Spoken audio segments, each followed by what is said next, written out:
It's a Friday night. You just got out of work and you decided to go home, sit down, and you decided to put on your favorite video game. You're into it for a bit, you're having fun, but all of a sudden, this happens to you.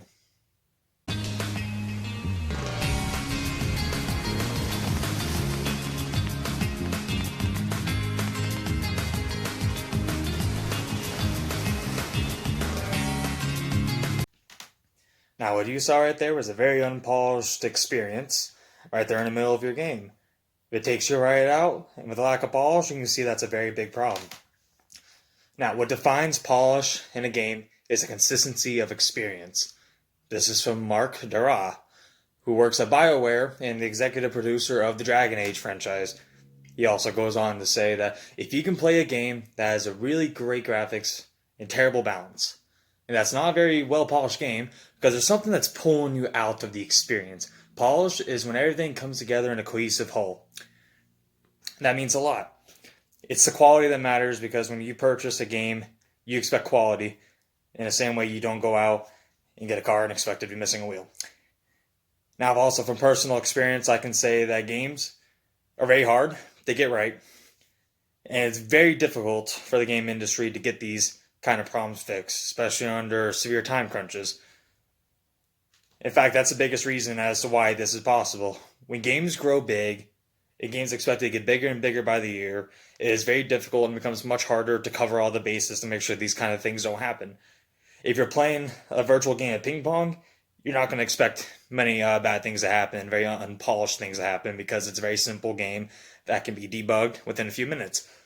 Wide open worlds, though, whole different issue that can take many, many years, and it's the reason games like Skyrim and Fallout have come in recent years to be known as very buggy, unpolished examples.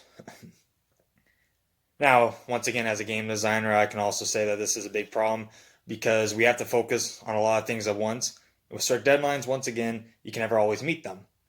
Now, although there are a few ways we can tackle this, we can also go over why it's just a big problem in the industry as a whole.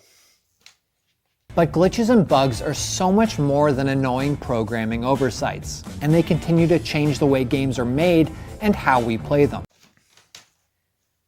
Referencing how glitches change gaming forever by the Score Esports on YouTube, that sums everything up quite nicely. Game glitches end up changing how the game works and just how the game's supposed to be played in general. The lack of polish can go and remove everything that was intended out of place and out of sight.